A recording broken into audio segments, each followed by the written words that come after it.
오늘 주신 말씀을 통해서 사랑하세요, 인생의 마지막 날처럼 이라는 제목으로 함께 말씀 나누겠습니다.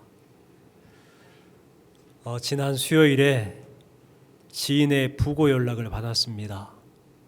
어릴 때 고향의 교회에서 함께 신앙생활했던 친구의 아내가 별세했다는 그러한 부고였습니다.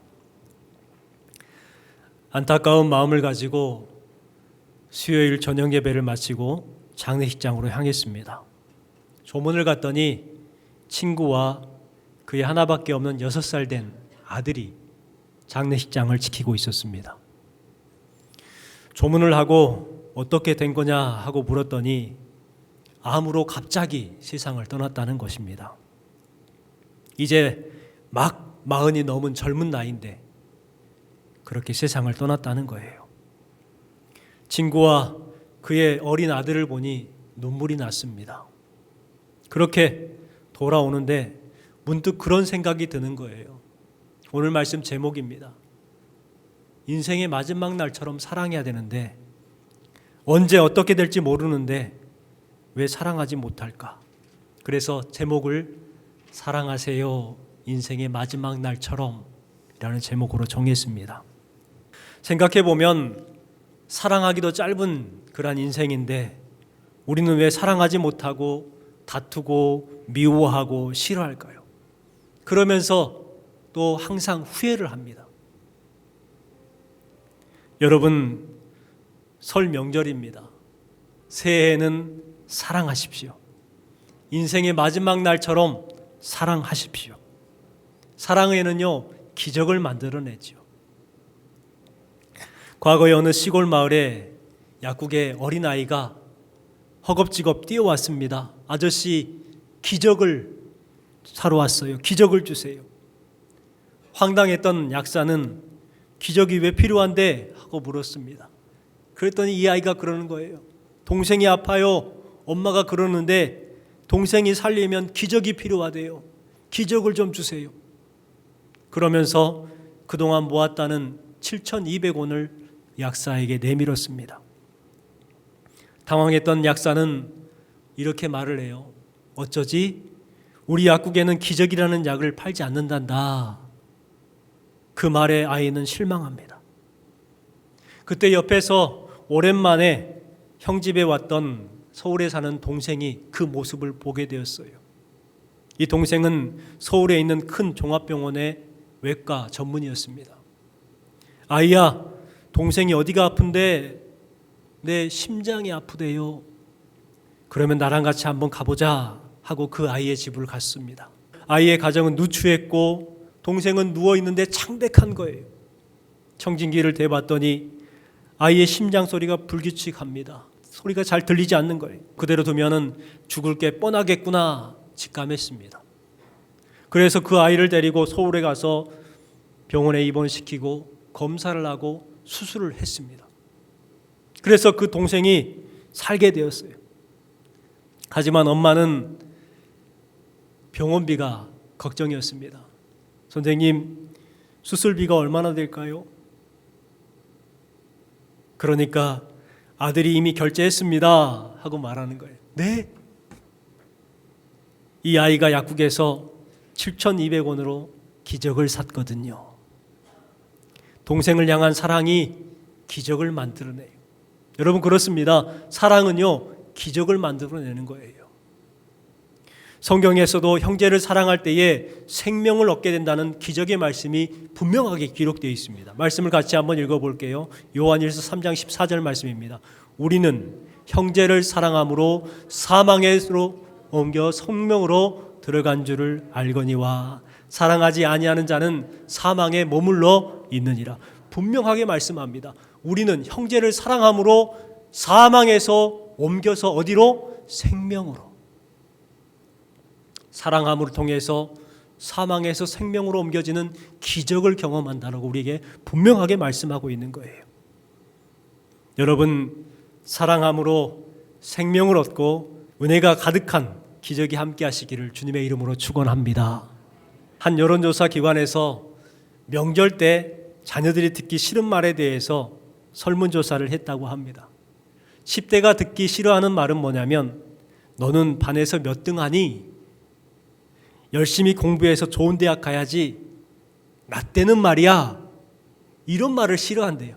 그리고 30대에게는 이런 말을 듣기 싫어하는데 취업은 했니? 결혼은 언제쯤 할 거야? 왜 이렇게 살이 쪘어? 이런 말을 싫어한대. 50대는 연봉은 얼마나 받아? 이 말을 듣기 싫대요.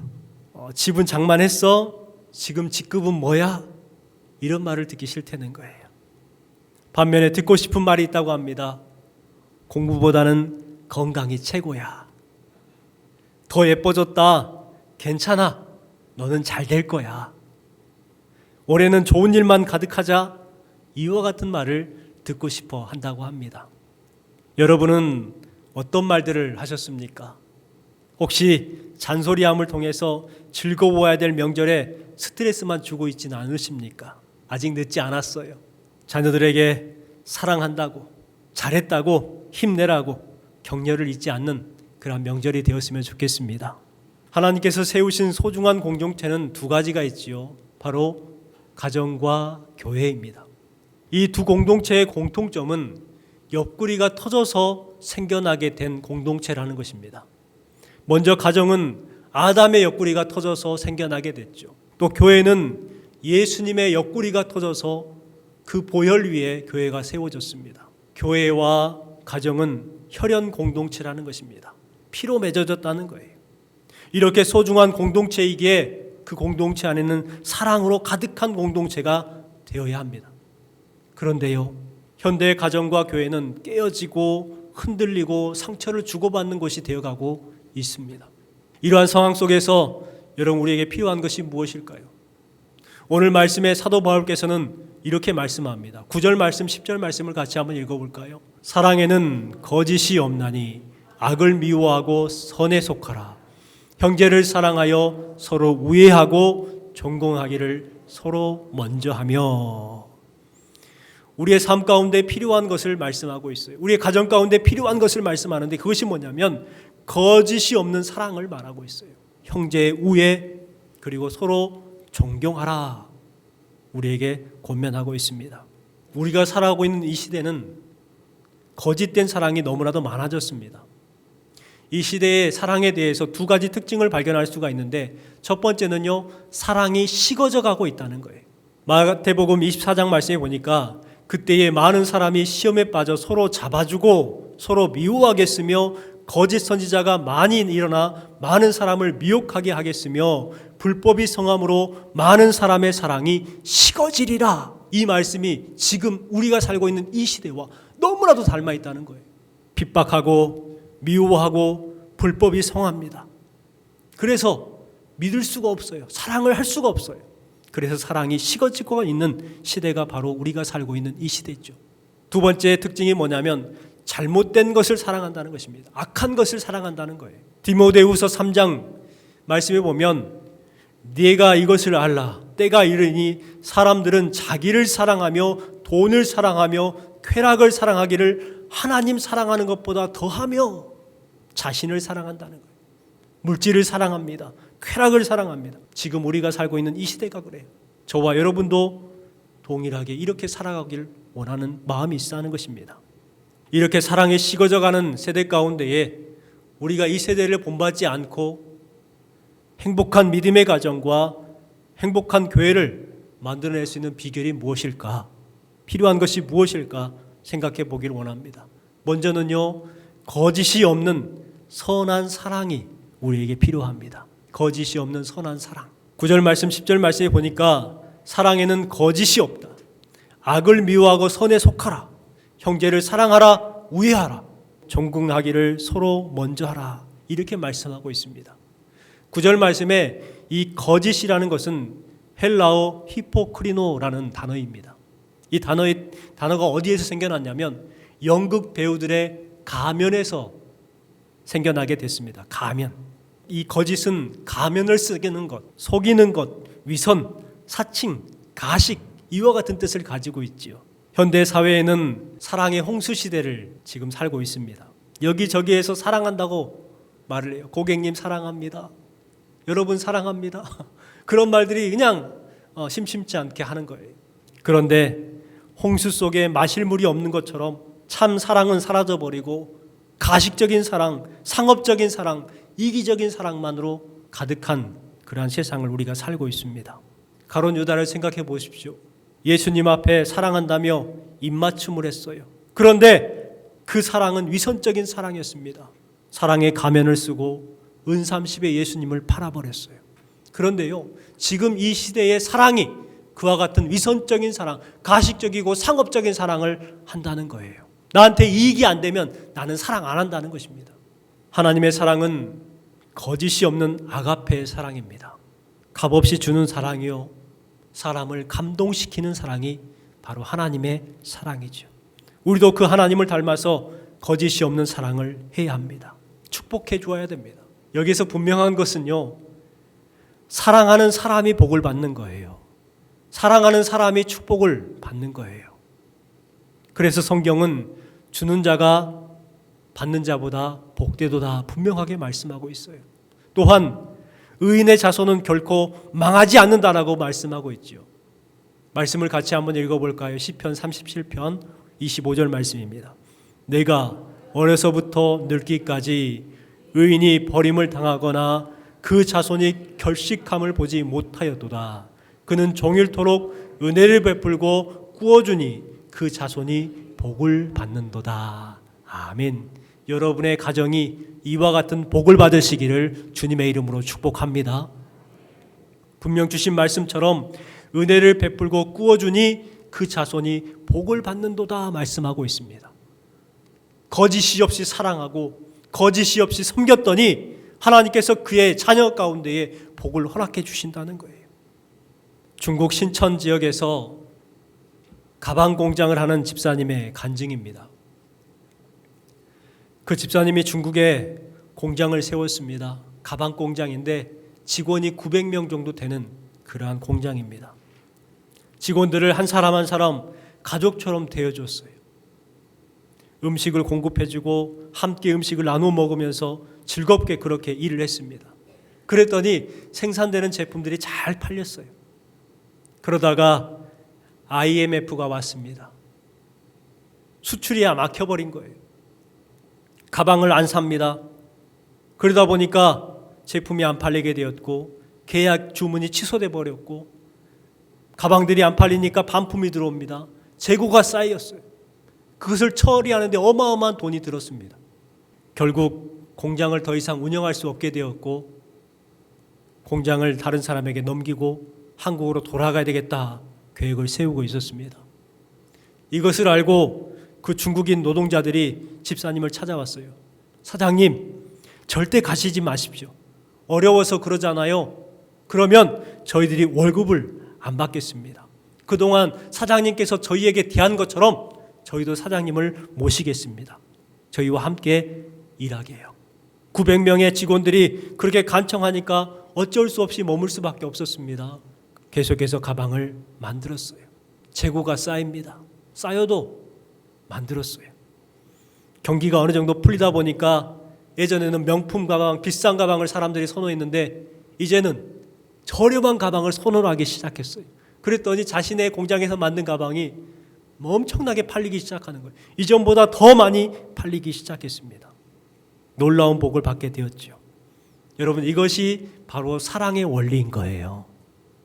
사랑에 기초한 가정은요, 어떠한 어려움이 있어도 무너지지 않아요. 사랑에 기초한 기업은 어떠한 불경기에도 일어섭니다. 사랑에 기초한 교회는 환난 가운데서도 사명을 감당해 나가는 거예요. 나라도 마찬가지죠. 사랑에 기초한 나라는 결단코 망하지 않는 거예요. 여러분, 우리 가정과 교회는 거짓이 없는 사랑, 서로 존경함으로 잘되는 은혜가 충만하게 되기를 주님의 이름으로 축원합니다. 또한 열심을 품고 섬겨야 합니다. 우리 11절 말씀을 같이 한번 읽어볼까요? 부지런하여 게으르지 말고 열심을 품고 주를 섬기라. 사랑의 힘은 하나님을 잘 섬기는 데에서부터 출발합니다. 사랑의 원동력이 하나님을 섬기는 데에서 나오기 때문에 그렇습니다. 그래서 사도 바울께서는 열심을 품고 가정을 섬겨라, 이웃을 섬겨라 말하지 아니하고 열심을 품고 주를 섬기라고 말씀하고 있습니다. 하나님을 열심히 섬길 때에요, 나타나는 현상이 뭔 줄 아십니까? 부모님을 사랑하게 돼요. 하나님을 열심히 섬길 때에 가족을 사랑하게 돼요. 하나님을 열심히 섬길 때에 형제 자매를 사랑할 수밖에 없게 되는 거예요. 성경에 하나님을 사랑한다고 하면서 형제나 자매를 사랑하지 않는 것은 하나님을 사랑하지 않는 것이다라고 분명하게 우리에게 말씀하고 있습니다. 주신 말씀을 한번 읽어볼까요? 요한 1서 4장입니다. 누구든지 하나님을 사랑하노라 하고 그 형제를 미워하면 이는 거짓말하는 자니 보는 바 그 형제를 사랑하지 아니하는 자는 보지 못하는 바 하나님을 사랑할 수 없느니라. 우리가 이 계명을 주께 받았나니 하나님을 사랑하는 자는 또한 그 형제를 사랑할지니라. 여러분, 하나님을 열심히 섬기면 가족을 열심히 사랑할 수밖에 없다는 거예요. 형제 자매와 가족을 사랑하지 아니하면서 하나님을 사랑한다, 이것은 위선이라는 거예요. 거짓이라는 거예요. 사이비 이단에 빠진 분들이 많이 있습니다. 사이비에 빠져서 부모를 버리고 가정을 버리고 자녀를 버리는 사람들 때문에 사회적으로 문제가 많이 있어요. 그들은 무엇이라 말하냐면 나는 하나님을 열심히 섬기기 위해서 가정을 버리고 자녀를 버렸다, 부모를 버렸다라고 말합니다. 그것이 맞는 말일까요?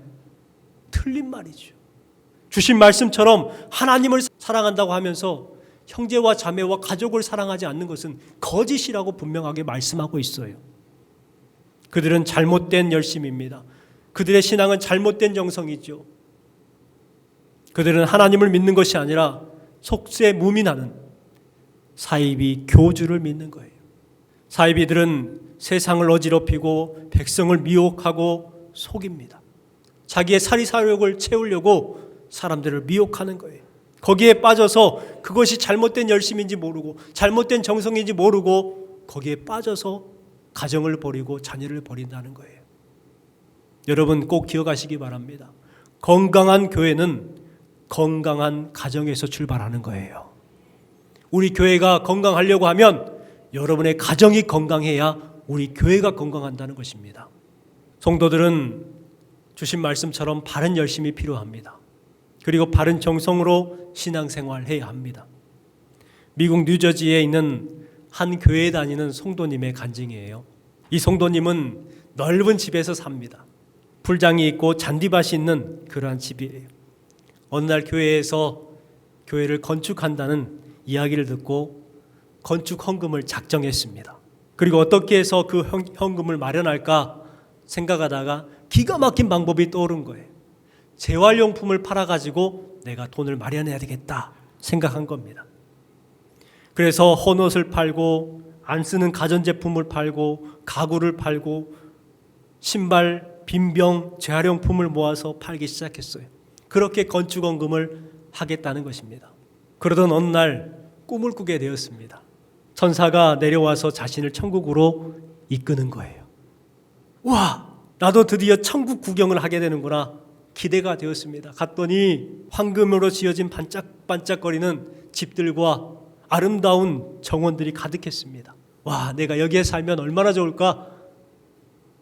그런데 그 중에 재활용품으로 지어진 집이 하나가 보이는 거예요. 그래서 천사에게 물었습니다. 저 집은 누가 살지요? 하고 물어봐요. 그러니까 천사가 그러는 거예요. 앞으로 당신이 살 집입니다. 네?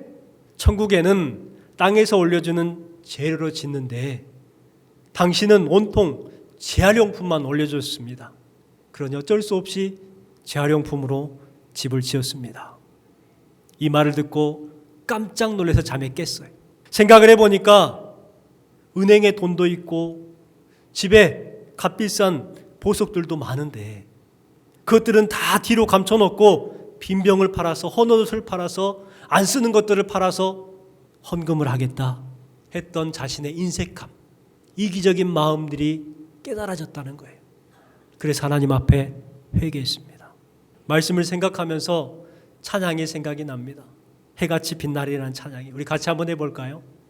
당신의 그 섬김이 전국에서 해같이 빛나리 당신의 그 성손이 전국에서 해같이 빛나리 당신의 그 믿음이 전국에서 해같이 빛나리 당신의 그 충성이 전국에서 해같이 빛나리 주님이 기억하시면 족하리 예수님 가득 찬 모습 천사도 흠모하는 아름다운 그 모습 전국에서 해같이 빛나리.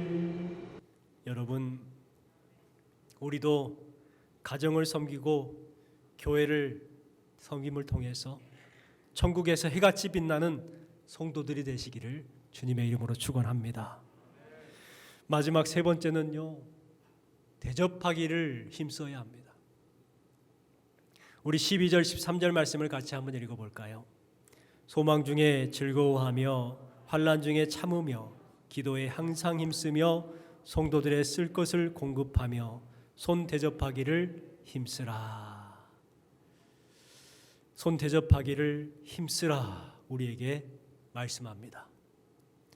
우리가 살고 있는 세상은 인색합니다. 우리는 인색한 세상을 살고 있죠. 대접받기를 원하고 섬김 받기를 원하고 높은 자리를 좋아하는 세상입니다. 이러한 세상에 살아가다 보니까 성도들도 인색합니다.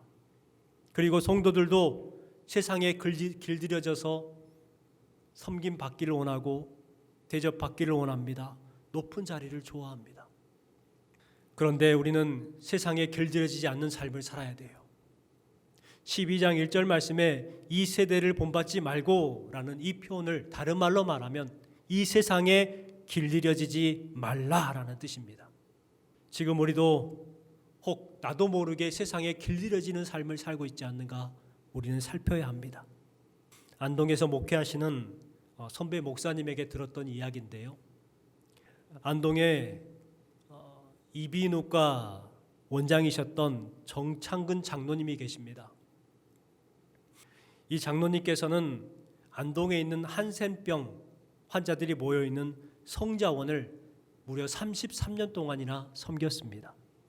즐거움과 감사함으로 헌신했어요. 새벽 예배를 하는데 그 성자원에서 새벽 4시에 새벽 예배를 드리고 또 본인 교회 안동교회에서 또 새벽 예배를 새벽 5시에 드려요. 기도하는 장로님이었어요. 그리고 생을 얼마 남겨두지 않은 때에 자신의 재산으로 안동에 재활원을 세웠습니다. 장애인들을 위해서 재활원을 세웠어요. 손대접하기를 힘썼던 참 훌륭한 그러한 장로님입니다. 이 장로님에 대해서 말씀을 드리려고 하는 것이 아니라 이 장로님이 세운 재활원을 후원하는 어떤 가정을 여러분에게 소개하려고 합니다. 4인조 복면강도가 안동 재활원을 후원하는 기금속 회장, 그 회장의 집에 침입을 했습니다. 기금속 회장이니까 돈이 많을 거라고 생각한 거죠. 흉기로 아내와 딸을 위협해서 옷을 벗기고 사진을 찍었습니다. 신고를 못하게 하려고.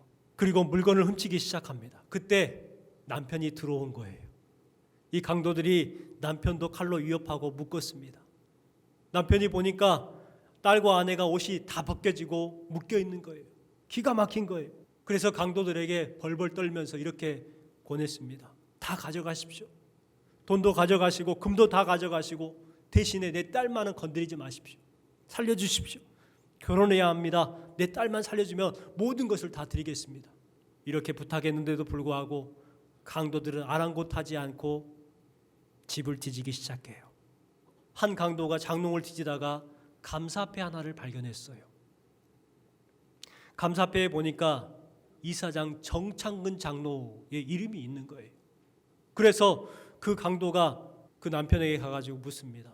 당신 정창근 장로를 아시오? 하고 물어보니까 네, 제가 그 재활원의 재정 후원자입니다 하고 말해요. 그러니까 강도가 갑자기 3명의 강도를 부르더니 자기네들끼리 수근수근 거리는 거예요. 내용이 뭐냐면 정창근 장로님의 재활원을 돕는 사람의 가정인데 이 가정에 손을 대면 안 된다, 건드리면 안 된다. 그러니까 다른 3명의 강도도 맞아 하면서요 갑자기 태도를 딱 바꾸더니 죄송합니다, 저희가 몰라 뵀습니다 하고요 쌓아놨던 모든 것들을 다 그냥 내려놓고 조용히 빠져나가더래요. 원래 이 사람들은 100% 그의 아내와 딸을 성폭행하죠. 그래야 신고를 못하기 때문에 정말 큰 위기의 순간이었는데 정창근이라는 이름 하나만으로 죄송합니다, 장로님의 후원자인 줄 몰랐습니다 하고 그들이 그냥 갔다는 거예요. 여러분, 이 이야기처럼 대접하기를 힘쓰면 결국은 내가 대접을 받게 되는 거예요. 대접하기를 힘쓰면 내 어려운 상황 가운데 내가 도움을 받게 된다는 거예요. 반드시 돌아오게 되는 것입니다. 여러분, 저를 따라하겠습니다. 사랑하겠습니다. 인생의 마지막 날처럼 사랑하겠습니다. 우리 옆에 분에게 권할까요? 인생의 마지막 날처럼 사랑하세요. 여러분, 새해에는 인생의 마지막 날처럼 열정적으로 사랑하시고 열정적으로 섬기심을 통해서 천국에서 해같이 빛나는 저와 여러분 되기를 주님의 이름으로 축원합니다.